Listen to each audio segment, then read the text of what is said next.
সাপ ধরছি এটা ভেবেই আমার অবাক লাগতেছে। নিজের হাতে সাপটা ধরছি, কিভাবে ধরছি আমি নিজেও জানি না, এখন ভাবতেও ভয় লাগতেছে। আজকে গিয়েছিলাম সৌদির, এখানে একটা মেলার মতোই হচ্ছে, এটা সব সময় থাকে। তো ওখানে গিয়েছিলাম, যাওয়ার পরে এখানে দেখতেছি ছোট্ট একটা জু মানে চিড়িয়াখানাও আছে। তো ভাবলাম যে কখনো আমি ওইরকম চিড়িয়াখানা যাইনি, বা আমাদের ফেনীতে কোনো চিড়িয়াখানা আছে কিনা আমি জানিও না, তো যাওয়া হয় নাই। তো বললাম যে একসাথে অনেকগুলো পশু দেখা যাবে। অনেক জায়গায় দেখি পার্কে অনেকগুলো পশু থাকে, মানে ধরেন আমাদের যে ফেনীতে যে পার্কগুলো আছে ওগুলোর মধ্যে থাকে, তারপরে এরকম করে অনেকগুলো পশু একসাথে দেখা হয় নাই। তো ভাবলাম যে দেখি যে ভিতরে কি কি আছে। তো যাওয়ার পরে তো আমি অনেক অবাক হয়ে যাই। অনেক রকম পশু ছিল যেগুলো আমরা টিভিতে দেখছি কিন্তু কখনো সরাসরি দেখি নাই, কিন্তু এখানে এসে এরকম সরাসরি দেখতে পেয়ে অনেক ভালো লেগেছে। আর ফার্স্ট টাইম আমি সাপ ধরছি এটা ভেবেই আমার অবাক লাগতেছে।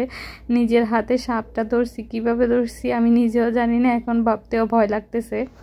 তো এখানে অনেকগুলো মাগুর মাছ ছিল, বড় বড় অনেক বড় সাইজের, তো দেখতেছিলাম। আর এখানে দেখতেছি যে বানরও ছিল, বানরটা অনেক ছোট ছিল। এখানে এই পাখিগুলো দেখতেছিলাম। এখানে যে কি এগুলো কি আমি আসলে টিভিতে অনেকবার দেখছি, এগুলোর নাম কি আমি এগুলো জানি না। তারপরে এখানে বিড়াল ছিল, বিড়ালগুলো দেখে আমার অনেক সুন্দর লাগছিল। 3টা বিড়াল কি সুন্দর মায়ের বুকে ছিল। আর এখানে 2টা বিড়াল বসেছিল, অনেক সুন্দর ছিল। বিড়ালগুলো অনেক কিউট ছিল, একদম দেখলে মানে মন ভরে যাওয়ার মতো। এখানে ময়ূরও ছিল, এই ময়ূরটা কিন্তু পাখনাটা মেলে নাই, মেললে কিন্তু অনেক বেশি সুন্দর ছিল। আমি একবার ফেনীতে দেখছিলাম একটা পার্কে, ওটা একদম পাখনাটা মেলে কি যে সুন্দর লাগছিল। আর এখানে অনেকগুলো কচ্ছপও ছিল। মানে চিড়িয়াখানাটা ছোট হলেও অনেক জিনিস ছিল, অনেক পশু প্রাণী ছিল, এখানে রাজহাঁসও ছিল। এরপরে যে লোকটা আমাদেরকে গিয়ে মানে নিজ থেকে আমরা ওনাকে বলিও নাই যে দেখান, উনি নিজের থেকে যে আমাদেরকে ইয়াটা দেখাইছিল, সাপটা দেখাইছিল। তো আপনাদেরকে তো শর্ট একটা শেয়ার করেছি, আজকে লং ভিডিওতে শেয়ার করতেছি। উনি নিজের থেকে এসে আমাদেরকে বলে মানে সাপটা দেখাতে চাইছিল। তো আমরাও দেখি, কিন্তু দেখে ধরার মতো ওই সাহসটা হয় নাই।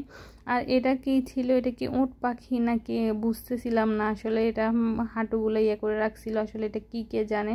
যদি আপনারা কেউ জানেন তাহলে অবশ্যই কমেন্টসে জানাবেন। অভিজ্ঞতাটা একদমই ফার্স্ট টাইম, আমি কখনো এরকম সামনাসামনি কখনো এরকম দেখি নাই। আর সাপটা সবচেয়ে বেশি ভয়ানক ছিল, মানে দেখে কেমন জানি। আমার প্রথমে ভাবছিলাম যে সাপটা অনেক ছোট, কিন্তু বাইর করার পর দেখতেছি না, সাপটা একদম ছোটও না, মোটামুটি বড়ই। কিন্তু দেখে আমার অনেক ভয় লাগতেছিল, অনেকবার ধরার জন্য বলতেছিল। তো আমি যখনই ধরতে যাই এমনিতে দেখতেছি নর্মালি ছিল, আমার হাজব্যান্ড ধরছে কিছুই করে নাই। তবে আমি যখন হাত দিছি তখনই এটা এমন জোরে নড়ে উঠছে, আমি তো ভাবছি যে আমাকে কামড়ে দিবে। এ ধরে আমি অনেক ভয় পাইছিলাম। তো পরে দেখতেছি যে না, এটা শান্ত হয়েছে। শান্ত হওয়ার পরে দেখে আমার ছেলে মেয়ে, আবার আমার হাজব্যান্ড আবারও ধরছে। ধরার পরে দেখি আমার ছেলে মেয়েরও একটু সাহস হয়েছে, তো ওরাও আবার ধরে।